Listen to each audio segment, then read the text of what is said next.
Hello friends, आज आपण MPSC अराजपत्रितच्या group बी आणि ग्रुप सीचं करणार आहे 2019चं. मी तुम्हाला म्हटलं होतं की आपण म्हणजे ॲप्टिट्यूड आणि रिझनिंग शनिवार रविवार करू, पण आपण करून घेऊ. आणखी नंतर मग आणखी शनिवार रविवार दुसरे पण व्हिडिओ मला डिस्कस करायचा आहे. आणि नंतर हा पेपर संपला की आपण इंडिव्हिज्युअल पेपर 2018 पासून जे आहे ना, म्हणजे STI नंतर PSI ASO हे पण डिस्कस करणार आहे. कारण की यावेळेनं ग्रुप बी पोस्टपोन झाली, पण आपल्याला काढायची तर आहे. त्याच्यामुळे प्रत्येक गोष्ट आपण PYQ मध्ये अनालिसिस करणार आहे. म्हणजे कुठेच मार्क्स नाही गेले पाहिजे. आपला सगळ्यात जास्त मोठं आहे की आपले मार्क्स नाही गेले पाहिजे कुठे. आणि आपला सगळ्यात जास्त फोकस आहे आपल्या ट्रिक्स अँड टिप्सवर. कारण की अभ्यास सगळेजण करू राहिले, पण जे स्मार्ट वर्क आहे, जे इतर लोक करू राहिले, काढणारे लोक काढून राहिले, टॉपर्स लोक काढून राहिले, पण आपण कुठे कमी पडून राहिलो आपल्या स्कोअरमध्ये. त्याच्यामुळे माझा एक्सपिरियन्स आणि जे काही मी शिकली, जशी पोस्ट काढली तसा मेथड मी तुम्हाला पण सांगणार आहे. ठीक आहे. प्रत्येक वाक्यातील रिकाम्या जागी कोणता शब्द लिहायचा, रिकाम्या जागेत चफलक बसून दिलेल्या संदर्भात दोन स्वतंत्र व समान अर्थाची वाक्य तयार होईल अशी जोडी निवडा म्हणते. म्हणजे याच्यामध्ये कसं असते ना, आपण काय करायचं, ते वाक्य वाचून पाहायचं पूर्ण जर टाइम असला तर वेगवेगळे ठेवून त्या वाक्याला जेव्हा अर्थ पूर्ण होतो ना, तेच त्याचं परफेक्ट आन्सर असते. जसं मी तुम्हाला सांगते, रोखे बाजार जोरदार कोसळल्यामुळे खरेदी विक्री व्यवसाय करतानाची त्या गुंतवणूकदारांची मनस्थिती विसंगत वाटत होती. मग कोणती मनस्थिती असेल? आता रोखे बाजार कोसळून झाला तर म्हणजे खूप काही चांगली मनस्थिती नसेल, तर मग काय होती? म्हणजे विसंगती, एकदम विसंगती आहे मग त्याच्यामध्ये. म्हणजे रोखे बाजार कोसळून झाला होता, पण गुंतवणूकदार एक पॉझिटिव्ह मध्ये होते, तर मग ते काय असेल? आशावादी आणि त्यांची आनंदी असेल. कारण की रोखे बाजार कोसळून झाला तरी तर ते इन्व्हेस्ट करून राहिले, त्याच्यामुळे ते आशावादी आहेत, काहीतरी चांगलं होईल. आता कोसळून राहिला तर कमी भावात घेऊ, नंतर जास्त भावात विकू. म्हणजे एक विसंगती त्याच्यामध्ये दिसते आहे. त्याच्यामुळे विसंगती या शब्दामुळे, या कीवर्ड्समुळे आपण आशावादी आणि आनंदी सोबत गेलो. कारण की कीवर्ड्सवर नेहमीच फोकस करायचा. कीवर्ड्स तुम्हाला एक डायरेक्शन देतात. म्हणून रीडिंग, क्वेश्चनला व्यवस्थित रीड करणं, रीडिंग बिटवीन द लाईन्स हे खूप इम्पॉर्टंट आहे. नेक्स्ट, 6व्या पृष्ठावर असे संख्या लिहिल्या आहेत. मग 3 ही संख्या 1 व 6च्या विरुद्ध पृष्ठावर नाही. इथे यांनी कंडिशन दिली आहे. 3 ही संख्या याच्या पृष्ठावर नाही आहे. 4 व 6 एकमेकांच्या विरुद्ध नाही आहे. जर एक संख्या वरच्या पृष्ठावर राहील व अशा रीतीने घन फिरवला तर 6 कोणत्या उजव्या याच्यावर येईल. म्हणजे त्यांनी अशा सगळ्या कंडिशन दिल्या आहे. याच्यामध्ये म्हटलंय की उजव्या पृष्ठावर कोणती संख्या असेल. ठीक आहे. आता याच्यामध्ये तुम्ही बघाल की जो पृष्ठ दिसून नाही राहिला तोच विचारला आहे. ठीक आहे. आता याच्यामध्ये जेव्हा तुम्ही कंडिशन वाचाल तर याच्यावर म्हणजे 6च्या अपोजिट कोणती आहे हेच विचारणं आहे ना, उजव्या पृष्ठावर काय आहे. म्हणजे यांनी असं म्हटलं आहे की 1 ही संख्या वरच्या पृष्ठावर राहील अशा रीतीने घन फिरवला 6 संख्या असलेले उजवीकडील पृष्ठ आताच्या 2 संख्या असलेल्या समोरील पृष्ठाच्या जागी आणले तर उजव्या पृष्ठावर कोणती संख्या येईल. म्हणजे इथला 6 इथे आणला आणि हा 2 इथे गेला, तर या पृष्ठावर म्हणजे हे जे पृष्ठ आहे याच्यावर कोणती संख्या आहे. आता 6च्या अपोजिट मध्ये 4 नसते, म्हणजे 4 पण असू शकते. आणि 3 ही संख्या 1 व 6च्या अपोजिट मध्ये नाहीये. आता 3 ही संख्या अजून तुम्ही बघितलं ना, इथे पण 3 नाहीये, इथे पण 3 नाहीये, तर मग 3 कुठे येईल? इथेच येईल. म्हणजे माझं असं म्हणणं आहे की एवढं मोठं भारूड त्यांनी दिलंय, पण आपला आन्सर एकाच ओळीमध्ये आहे की 3 ही संख्या 1 व 6च्या पृष्ठावर येत नाही. आणि हे कधी समजेल आपण, जेव्हा याच्यामध्ये ज्या आपण PYQ चे मल्टिपल क्वेश्चन्स लावू असे वाले, तेव्हाच आपल्याला समजेल. म्हणजे प्रॅक्टिस तर करायची आहे, पण प्रॅक्टिस काही वेगळा पेपर सेट आणून नाही करायची, याच्यातल्याच याची करायची आहे. म्हणून मी तुम्हाला कधीच आग्रह नाही करत की नवीन कोणतं पुस्तक आणा किंवा पैसे खर्च करा आणि नंतर काही प्रॅक्टिस करा. नाही, हे जे आपण परीक्षेची फी दिसून राहिलो तर सोबत क्वेश्चन पेपर देतोच आपल्याला, त्याच्यामुळे त्याच्यावरच जे काही काढा करायचं ते करायचं. नेक्स्ट, सोबतच्या जाडीची घडी घालून घनाकार मिळवला तर घनाच्या पृष्ठावरील 2 अधिक कर्ण जितक्या रेषेत छेदते ते संख्या काय? आता हे जे आहे ना, हे क्लिष्टचं उदाहरण तुम्हाला बरेचशा याच्यावर करून दाखवलं असेल की ते असं असं असं खूप खूप लावून दाखवतात ते. मग हे असं तर याच्यामध्ये कसं आहे, क्वेश्चन हा 1 तासाचा पेपर असतो, याच्यामध्ये एवढं हे करायला टाइम नसते. जर तुम्हाला येत असेल तर वेल अँड गुड. पण हा म्हणजे माझं जे आपलं नेहमीचं गणित आहे की जेवढा क्वेश्चन कठीण तेवढं त्याचं आन्सर सोपं, म्हणून आपण नेहमीच्या ट्रिक प्रमाणे ऑप्शन नंबर ए सोबत जाऊ. नवीन क्वेश्चन असेल, कठीण क्वेश्चन असेल, टाइम कन्झ्युमिंग असेल तर ऑप्शन ए मारायचं, कारण की ऑब्झर्वेशन नुसार मी हे माझी स्किल डेव्हलप केली आहे. ऑब्झर्वेशन म्हणते की याच्यासोबत ऑप्शन एच येते. नेक्स्ट, हे जे असतात ना, हे कागदाचे तुकडे जुळवा, हे क्वेश्चन खूप इझी असतात, यांना सोडायचं नाही.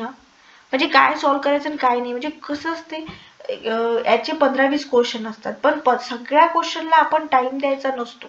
काही क्वेश्चन जे पटकन होतात ते पटकन करायचे, काही क्वेश्चन खूप म्हणजे आयोग असा आहे की तुमचा टाइम खाल्ला पाहिजे असे क्वेश्चन देतात. तुम्ही पॅनिक होता, टाइम जाते आणि मग आणखी मग चुका होतात.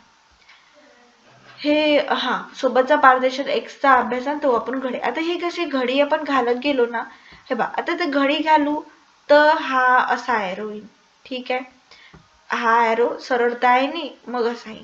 मग अशा एरोवाला कोण आहे? इथे अशा एरोवाले 2च ऑप्शन आहे. पहा, आपण 50-50% वर आत्ताच आलो. अजून आपण काहीच नाही केलं, बस असं बघितलं की हा एरो असा येईल, ठीक आहे.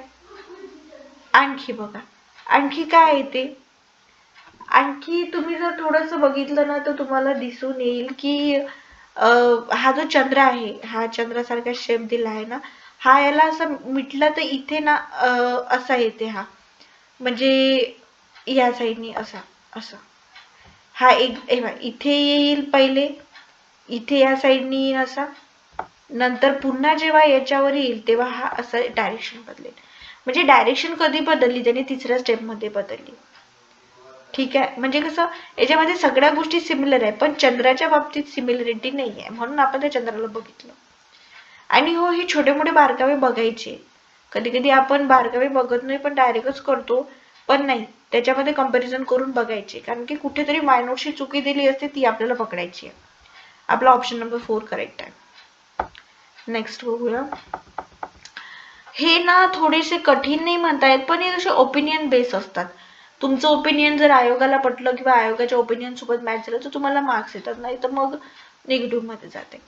तरी मी तुम्हाला करून द्या. पूर्णतः वेगळी जीवनशैली असलेल्या तरुणांकडून होणाऱ्या मतदानाला लागलेली उतरती कला, प्रामुख्याने निवडणुकात मतदारांच्या संख्येला लागलेल्या ओहोटीला कारणीभूत असल्याचे स्पष्टीकरण केले जाते.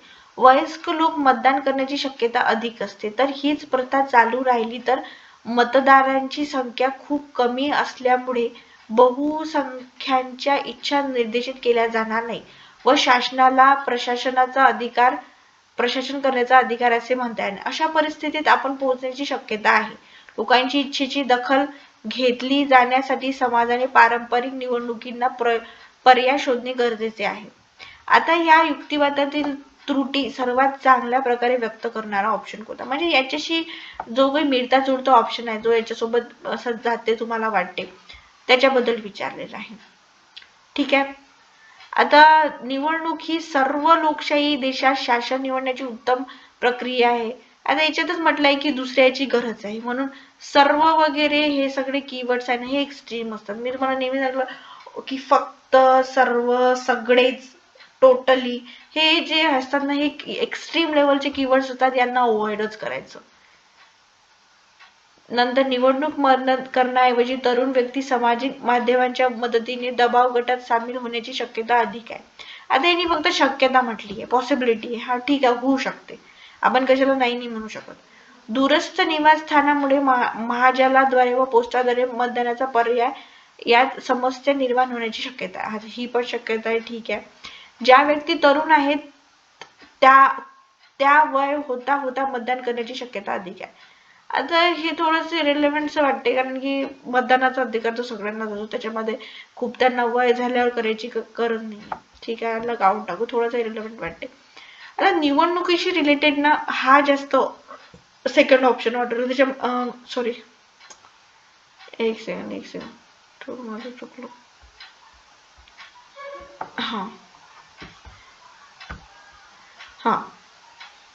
दबाव गट वगैरेची याच्यामध्ये काहीच माहिती नाही आहे. आणि दूरस्थ म्हणजे इंटरनेटची पण अशी काहीच माहिती नाही. यांनी फक्त डेमोक्रेसी बद्दलच म्हटलंय आणि तरुणांबद्दल म्हटलंय. म्हणून डेमोक्रेसी आणि तरुणांबद्दल हा जो ऑप्शन आहे, तरुण व्यक्ती तरुण होऊन मतदानाची शक्यता अधिक आहे, हे खूप जास्त आहे. कारण की कसं असते, याच्यातलेच वर्ड याच्यामध्ये शोधायचे, नवीन काही बघायचं नाही. याच्यामधलेच वर्ड्स याच्यामध्ये शोधायचे. मी तुम्हाला नेहमी सांगत असतो की कीवर्ड्स असोसिएट करायचे. तर कीवर्ड्स असोसिएशन म्हणजे तेच आहे, मिळते जुळते वर्ड शोधत राहायचे, एकदम काही नवीन नाही आणायचं. याच्यामध्ये दबाव गट वगैरे ह्या सगळ्या गोष्टी नवीन आहेत, त्या याच्यामध्ये पॅसेज मध्ये कुठंच नाही बोलले त्याच्याबद्दल, म्हणून या गोष्टी इरेलेव्हंट आहे. आपण ऑप्शन नंबर 4 सोबत जाऊ.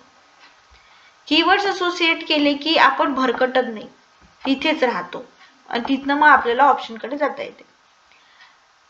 आता बघा, हा जो हे असे जे क्वेश्चन असतात ना, हे टाइम कन्झ्युमिंग असतात. हे क्वेश्चन सॉल्व्ह करायचे नाही, हे तुमचा डिस्क्रिप्शन आहे, पण मी सांगेल की असे क्वेश्चन घ्यायचे नाही. एक तर कधी कधी हे क्वेश्चन मोस्ट ऑफ टाइम तर आयोगाने चुकवलेले असतात. मग चुकलेला क्वेश्चन अटेम्प्ट करा, आपल्याला मार्क्सही भेटत नाही, आपला टाइम जातो तो वेगळा, मग आपण पॅनिक होतो. त्याच्यामुळे हे क्वेश्चन मोस्टली करायचे नाही असं माझं मत आहे, कारण की हे टाइम खातात. बाकी तुमचं डिस्क्रिप्शन आहे, याचा ऑप्शन नंबर ए आहे. तुम्ही जर सॉल्व्ह केलं तर येऊन जाईल. खूप लेंदी क्वेश्चन आहे, नॉर्मल सिम्पल मेथडनी, कारण की याच्यामध्ये काही रॉकेट सायन्स नसते, असं तुम्हाला करूनच पाहावं लागते. ठीक आहे. Next question. मी तर याच्यात तेच केलं असतं की खूप कठीण क्वेश्चन आहे, ऑप्शन नंबर ए मारा, जास्त विचार करण्याचा अर्थ नाहीये. नेक्स्ट बघा, खालील प्रश्नात एक विधान त्या अनुषंगाने होणारी 2 कारणे R1 दिलेली आहे. या संदर्भात विधानासंदर्भात कारणाचे उपयोजन करून उत्तर शोधा म्हणते. ठीक आहे. हल्ली लोक खूप मोठ्या प्रमाणात टेलिशॉपिंग करतात. का बरं टेलिशॉपिंग करत असतील? टाइम नाहीये, मार्केटमध्ये जायसाठी गर्दी वगैरे आहे, किंवा तिथे चांगली व्हरायटी भेटते, खूप साऱ्या व्हरायटी भेटते. तर मग त्याच्यामध्ये काय होते, लोक खूप मोठ्या प्रमाणात दूरदर्शन पाहतात. असं काही आहे की नाही, दूरदर्शनच्या तर टेलिफोन, आम्ही तर किती दिवसापासून टीव्ही नाही बघितले, पण ऑनलाईन शॉपिंग तर करतोच ना. हल्ली लोकांना बाजारात जाऊन खरेदी करायला वेळ मिळत नाही, म्हणू शकतो की बाजारात जाऊन खरेदी करायला वेळ नाही, आता सगळा वेळ ऑफिस कॉलेज याच्यामध्ये चालत नाही, मग टाइमच नसते, मग काय टेली शॉपिंग करा. त्याच्यामुळे ऑप्शन नंबर 2 आहे संभाव्य कारण, फक्त सेकंड आहे, फर्स्ट वाला नाही. Option number second. Scroll. Next question आपण घेऊया. नेक्स्ट क्वेश्चन म्हणते की हे जे डायरेक्शन वाले क्वेश्चन असतात ते खूप सही असतात. हा इकडे गेला तो तिकडे, हे क्वेश्चन नेहमी करायचे, कारण की याच्यामध्ये शॉर्ट मार्क्स असतात. आता प्रसादने घरापासून सुरुवात करून, आता समज इथे घर आहे, तर मग आता इथे जो उभा आहे तर उजवीकडे गेला म्हणते तो, समजा इथे उजवीकडे गेला, 8 किलोमीटर प्रवास केला, मग पुन्हा तो उजवीकडे वळून 5 किलोमीटर केला, नंतर पुन्हा त्याने उजवीकडे वळून, नंतर पुन्हा तो उजवीकडे वळून त्याने 4 किलोमीटर प्रवास केला, नंतर त्याने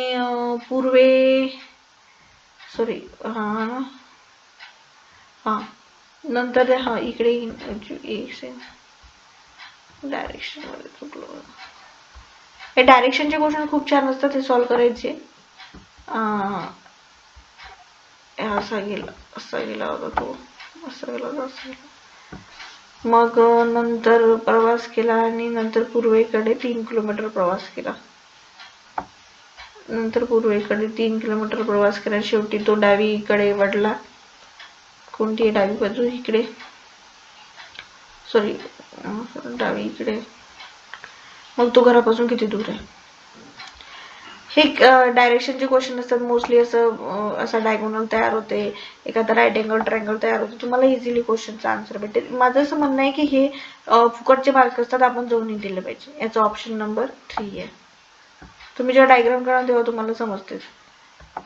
मी याच्यामध्ये एक्सप्लेन करून याच्यासाठी नाही सांगून राहिली आहे, कारण की खूप लंबा व्हिडिओ होईल आणि त्याच्यासाठी आपण स्पेशल सेशन ठेवू. तुम्ही मला कमेंट बॉक्समध्ये सांगाल तुम्हाला कोणती डिफिकल्टी आली तर मग तो मी गोष्ट एक्सप्लेन करून देईन. इथे पण तसाच एक्सप्लेनेटिव्ह आहे हा, की किती लोक होते वगैरे वगैरे. तर याच्यामध्ये पहा, मी तुम्हाला जर ट्रिक सांगितली तर असं होते की जो आहे हा एक तुम्ही बघा इथे, हा 713 आणि 426 हे दोन्ही जे ऑप्शन आहे ना ते एकमेकांशी रिलेटेड आहे. याच्यामध्ये हा नंबर जो आहे ना हा याचा डबल आहे, 713 आणि 4226. त्याच्यामुळे तुम्हाला समजून येईल की ह्या दोघांची एक पेअर बनून राहिली आहे. पेअरिंग मध्ये आपण 50-50% पर्यंत आलो. मग 50-50% पर्यंत आल्यावर आपण एक कोणताही ऑप्शन चॉईस करू शकतो. तो ऑप्शन आपल्याला हे देईल, आन्सर देईल.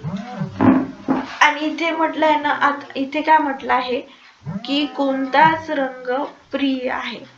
त्याच्यामुळे आपण छोट्या ऑप्शन सोबत जाणार आहे, कारण की हा जो नंबर आहे हा टोटल साठी आहे आणि कोणता रंग तो अप्रिय रंग त्यांनी विचारलाय, म्हणजे छोटा नंबर विचारलेला आहे. त्याच्यामुळे आपण छोट्या नंबर सोबत जाऊ. हा सॉरी, हे चुकलंय का, माझं कॅल्क्युलेशन मध्ये चुकलं वाटते. जाऊ दे, मी तुम्हाला हा क्वेश्चन जो आहे ना हा नंतर एक्सप्लेन करून सांगेल. सध्या थोडासा टाइम एक्सप्लेन करायचा. मी फक्त तुम्हाला पहिले हे सांगते की कशामध्ये कोणत्या कोणत्या ट्रिक्स लागतात. हा जो क्वेश्चन आहे ना, हा क्वेश्चन, हा वरचा जो क्वेश्चन होता ना हा लेंदी आहे, हा पाय डायग्राम वाला. त्याच्यामुळे सॉल्व करायचा की नाही हे तुम्ही डिसाईड करा. ठीक आहे. नेक्स्ट जो क्वेश्चन आहे ना हा साधा क्वेश्चन आहे. याच्यामध्ये पहिले व्यास म्हटलंय की एसाचे वर्तुळ वाहन आहे, त्याच्या भोवती रस्ता आहे, ते रस्ते. मग त्याच्यामध्ये काय होते, हा जो एक असतो सर्कल, मग अंदरचा सर्कलच्या दोन रेडियस मानून मग त्याच्यामधनं तो मायनस करायचा, मग तुम्हाला एक आन्सर भेटते. ठीक आहे. म्हणजे एक मेथड सांगून राहिली मी तुम्हाला, याचा आन्सर 2 आहे. म्हणजे त्या रस्त्याचं क्षेत्रफळ मोठ्या ह्याच्यातून छोटं मायनस केलं तर दिसून जाते. टर्न काढण्यासाठी हा जो आहे ना हा सोपा क्वेश्चन आहे. असे क्वेश्चन पटकन करायचे. तर टर्न करायसाठी 12 मजूर, त्याला 5 मजुरांना 12 दिवस लागतात, इक्वल्स टू 15 मजुरांना किती दिवस लागतील. इथे म्हणजे हा सगळ्यात सोपा याच्यावाला क्वेश्चन आहे. तर तुम्हाला दिसेल हा 3-4 दिवस लागतात. याचा आन्सर पटकन निघालं, लगेच पटकन निघालेला आन्सर लगेच मार्क केलं आणि समोर गेलो. कारण की आपला जो टाइम नसतो प्रत्येक ठिकाणी आपण बघत बसायला. इथे बघा, इथे याच्यामध्ये असं आहे, याच्यामध्ये हे दिले आहे, रेशो दिलाय. आता रेशो मध्ये काय करायचं, आपल्याला काही माहिती नाही यांचं गुणोत्तर किती आहे काय आहे वगैरे, पण आपल्याला हे माहिती आहे की 7चा मल्टिपल याच्यामध्ये हेच आहे, 7 त्रिक 21, 7 चूक 28, बस झालं, आला आन्सर. म्हणजे आपण फक्त याच्यावरनं आपल्या रिलेटेड गोष्टी वरनं छोट्या छोट्या याच्यावरनं रेशो वगैरे, म्हणजे रेशो मध्ये काय असते, मल्टिपल्स असतात. त्याच्यामुळे तो एक ट्रिक वापरून आपण त्याचा आन्सर काढू शकतो. याला पण करता येते, तिघांची बेरीज 72 आहे, मग 7 वर्षापूर्वी हे होतं वगैरे. म्हणजे 72 पहिले घेऊन घ्यायचे, 72 हे, मग त्याच्यामधनं 7 वर्षापूर्वी म्हणजे याच्यातून 72 मधून 7 त्रिक 21 काढायचे, मग जे आलं त्याला ह्याच्यामध्ये डिस्ट्रीब्यूट करायचं, मग तुम्हाला एक आन्सर भेटून हे 3 वाला. नेक्स्ट वाला, वार्षिक 6% दराने 10 महिन्याच्या थकीत बिलावर एवढी सूट मिळते, तर बिलाची रक्कम किती. आता बघा याच्यामध्ये काय आहे, याच्यामध्ये पण ट्रिक आहे. 25 आहे इथे पॉइंट नंतर, म्हणजे पॉइंट नंतरचा काही ना काही कार्यक्रम तर नक्कीच आहे. मग तुम्ही कॉमनच्या मेथडनी जरी गेले, एक सेकंड मी तुम्हाला दाखवते, कॉमनच्या मेथडनी गेले की 25 इथे आहे, 25 इथे आहे. ठीक आहे. आणखी एक गोष्ट, इथे 500 वाला नंबर आहे आणि 500 वालाच असाच मिळता जुळता नंबर या साईडनी आहे. त्याच्यामुळे इथे मल्टिपल जास्त कॉमन आले म्हणून या ऑप्शन सोबत जाऊ आपण. बाबा कॅल्क्युलेशन करता येते नो डाऊट, पण आपल्याला पटकन जेव्हा म्हणजे आता समज पेपर घेऊन राहिलं कोणी, आताही आपण कॅल्क्युलेशन करून काहीतरी काढणार आहे का नाही, तेव्हा ह्या गोष्टी कामात पडतात. काऊन की एक एक मार्क्स आपल्याला विचारायचा असतो. ठीक आहे. ह्या गोष्टी आहे ना, 50 पैसे 25 पैसे या प्रमाणात त्याचे नाणे असतात वगैरे वगैरे, यांची किंमत हे तर किती. आता याच्यामध्ये पण आहे की नाही, ह्याला सॉल्व कसं करायचं, पहिले तर 1 रुपये 25 पैसे ह्याला सगळ्याला मल्टिप्लाय करू. म्हणजे इथं 5 रुपये येईन, इथे 3 रुपये येईन, इथे इथे 4च येईन, म्हणजे एवढे पैसे झाले. मग काय, ह्या सगळ्यांची बेरीज करा आणि 4200 जिथे येते त्याने डिवाइड करा. मग ह्या 500 रिलेटेड ज्या गोष्टी येतात त्या तुमचा आन्सर राहणार आहे. याच्यामध्ये पण आणखी एक ट्रिक अशी आहे की जो नंबर 6 ने डिवाइड राहील इथे जो नंबर 6 ने डिवाइड राहील तोच आपला आन्सर राहील. ठीक आहे. आता हा नंबर 6 ने डिवाइड नाही आहे, हाही नंबर 6 ने डिवाइड नाही आहे, हे दोन पैकी एक आहे जे 6 ने डिवाइड आहे. आणि तुम्ही बघू शकता की हे जे दोन्ही नंबर आहे ना ते हे आहेत डबल आहेत. म्हणजे हा नंबर हा नंबर याचा डबल आहे, म्हणून ह्या दोघांमध्येच आपला आन्सर लपलेला आहे. ठीक आहे. याचा आन्सर नंबर 3 आहे. माझा फोकस तुम्हाला मेथड सांगण्यावर नाही आहे, माझा फोकस तुम्हाला ट्रिक सांगण्यावर आहे. म्हणून मी त्या गोष्टी तेवढ्या एक्सप्लेन नाही करत जेवढ्या एखादा टीचर एक्सप्लेन करेल. तुम्हाला जर एक्सप्लेनेशन पाहिजे असेल तर मला कॉमेंट बॉक्समध्ये सांगा, मी स्पेशल एक्सप्लेनेटिव्ह व्हिडिओ बनवून टाकेल त्याच्यावर. बाकी इथे माझा फोकस फक्त टाइम वाचवण्यावर आणि कमी टाइम मध्ये आपले कसे ट्रिक्सनी आन्सर निघतील याच्यावर. ठीक आहे. थँक्यू.